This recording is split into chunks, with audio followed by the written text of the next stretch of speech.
Dear students, I welcome you all to my class on poetry. Today we shall be dealing with the poem The Soldier, written by Rupert Brooke. Rupert Brooke lived between the years 1887 and 1915. So he is one of the Georgian poets who wrote poems in the early part of the 20th century. This particular poem, The Soldier, is a poem which talks about what will happen if an English soldier dies in war. Basically, this is a poem which glorifies war and glorifies the death of a soldier in war. This poem was written in the year 1914. It is the same year in which the First World War began. If you look at the second half of the Georgian poetry, most of them were war poems which discuss the disillusionment of the human mind with war and violence. Those poems discuss the fragmentation of the human soul itself. But unlike those poems which came much later during the war and after the war, this poem, The Soldier, glorifies the war and glorifies death in war. So this poem is a sonnet which is made of an octave and a sestet. An octave is also called an octet. The first 8 lines of this poem is the octave or the octet. The second half, that is the second 6 lines of this poem, is the sestet. So the first part, the octave or octet of this poem, discusses what will happen if the narrator, who happens to be a soldier, dies in war. Next, the second part, the sestet, tells us what will happen after his death. So let us look at this poem closely so that we read through the lines and get more meaning out of the words. So the narrator begins the poem like this: If I should die, think only this of me. So he begins with a condition. Okay, I am an English soldier fighting for my country in a distant land. What will happen? Or what should you think about me if I die in war? So now he's alive and narrating this poem. Probably when he goes to the war field, he may die. So he asks us to think the following: if he dies in war. That is why, he begins with a condition: if. If I should die, think only this of me, that there is some corner of a foreign field that is forever England. So if I die in war, you should know or you should remember that in some distant corner, in a faraway land, in a foreign field, there is something that is forever England. There is something that is forever England. What is he trying to tell us in these lines? He says, if I die in a distant land, my body will become dust, and that dust will be present in that foreign land, making it a piece of England. So it is his body which he tries to connect with his country. He looks at his body as an extension of his own country. So he says, if I die in war and if my body goes to the soil in a distant land, that part will become England forever. Next, there shall be in that rich earth a richer dust concealed. So this line makes it even more clear. If my body falls down and becomes dust in a distant land, in that rich sand, my body will also become a part of it, and it will be richer than the place itself, the soil of the place itself. Why? England is superior to many countries. Obviously, England is going to fight and it is going to capture that place. And in that way, England is going to become superior to that place. or you can even say England is already superior to that place. So when I die and when my dust, that is my ashes, reach the soil of that country, it will be richer in value than that particular place.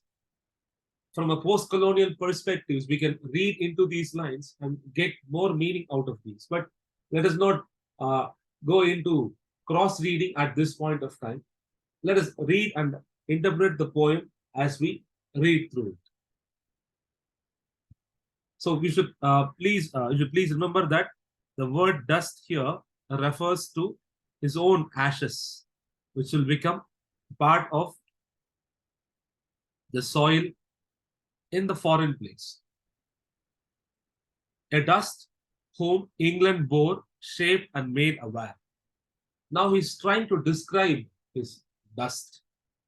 So, as I told you a while ago, the word dust here refers to his own body. After it decomposes, it becomes dust, it becomes part of the soil, it becomes ashes. Now, he's trying to describe this dust. By doing so, he's trying to describe his own character, his own English character. A dust whom England bore. The word bore here refers to which England gave birth to, shaped. So it is the dust, it is the body which England shaped, made aware, given consciousness. His own country, his motherland, has given him the consciousness. His country has taught him to think, gave once, her flowers to love. So it has given him all the beautiful things in his life. He refers to those things as flowers here. Her ways to roam. It has given him the necessary freedom. He enjoyed his time when he lived in his motherland, England. So if you look at these lines, it is very clear that the narrator is trying to personify England as a mother, as a person. That is why he's using the word her here. Now, a body of England's breathing English air, washed by the rivers, blessed by sons of hope. So now, instead of dust, he's using this word body. So his body, which belongs to England, it breathed English air. That is, he is trying to even use an adjective to talk about the air which is present in England. He calls it English air or England air. It is the air which is present everywhere, but still the English air is something special to him. Washed by the rivers, his body was washed by the great rivers of England, blessed by sons of hope. The word blessed, B-L-E-S-T, actually means blessed by sons of hope.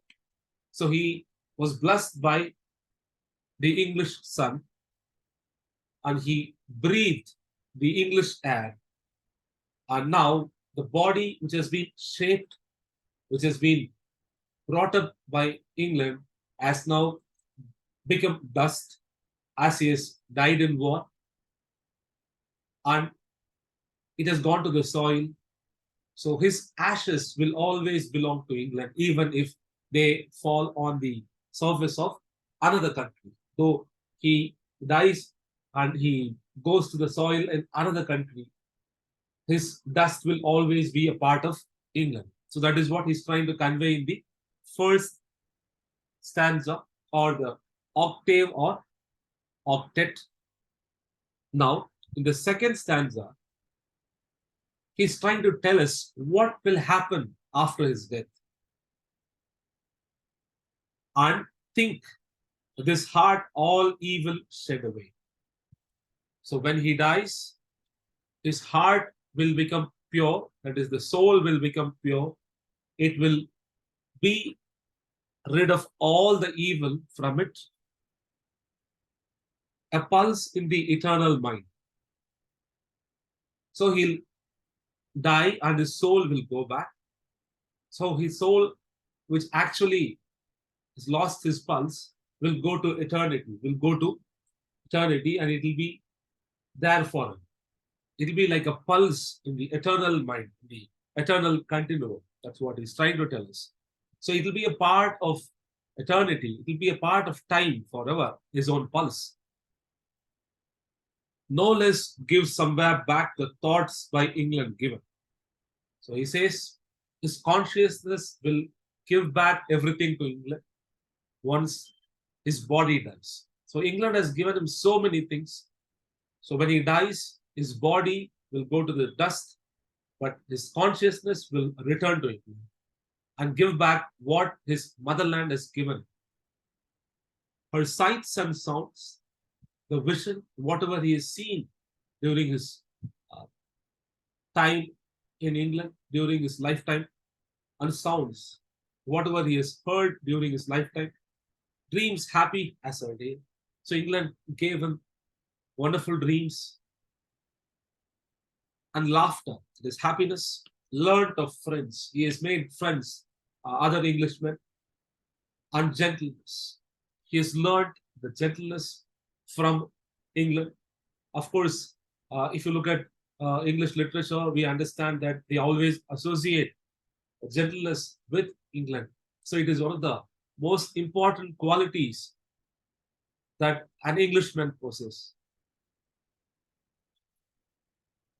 In hearts at peace under an Englishman. So finally, his heart will be at peace under an English heaven. So he's not talking about an ordinary heaven, but he's talking about an English heaven. So finally, he will be at peace. His heart will be at peace. The soldier's heart will be at peace. And he will be restored to an English heaven after he returns to England, whatever he has gained from it. So this is how the poem ends. So this is not a very difficult poem to understand, but the poem talks about how people looked at war, how people looked at death in war. And this can be contrasted with the poems which the later war poets wrote. There is definitely a shift in tone. The later poets do not glorify war, but they talk about the pains and sufferings of soldiers in war. They talk about the bizarre incidents which took place in war. So all these things, tell us war is not a good thing. Glorification of war is not going to take us anywhere. Sorry. So if you look at Falstaff, that's what he says. Glory is nothing but a bubble. So even Shakespeare has understood that. Even he tries to debunk the glorification and the aura surrounding war. So this is what we need to understand. Though this poem is patriotic, though this poem is purely a glorification of war, there is a shift in later poems. But this poem is being repeatedly used in the public culture, in the mass culture, to glorify the status of England. So if you look at this poem, there are so many references to England. There are many repetitive mention of this word England and English. I think we have a word. We have this word being mentioned in the third line. Again, in this line, 3, 4, 5. I think these are the instances which tell us how the narrator is being very patriotic and how the poet is trying to infuse the English consciousness into this poem. So if you want to know more about Georgian poetry, I'll leave a link in the description. You can just go through and learn. So that's all for this poem, The Soldier. If you have any doubts, students, you can always ask me. You can send a message, or you can ask me to explain specific lines or specific topics. Thank you.